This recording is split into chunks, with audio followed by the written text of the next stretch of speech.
Da je ovo jedna uspjela prezentacija, koliko je zapravo sve ovo skupa vam se sviđa? Ja bih rekla nešto drugo.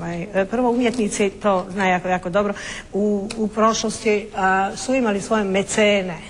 I mecena je imao mladi, talentirani kompozitori, pjevači i glazbenici, imali su svoje mecene.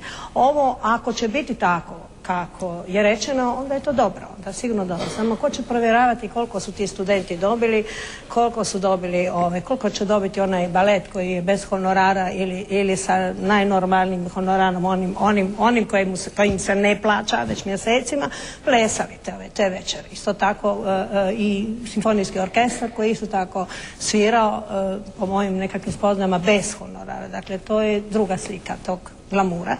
A isto tako bih još rekla i gospodin koji je uspio cijelom svom stolu platiti sve, na moje pismo na koje bi i kamen proplakao za pomoć udruzi Dva skalina, djece s posebnim potrebama, da se pronađe jedan rabljeni kombi za njihove potrebe.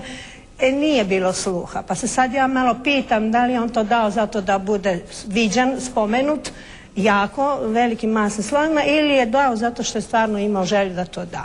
Tu se ja pitam. Gospodine Sedlar, recite,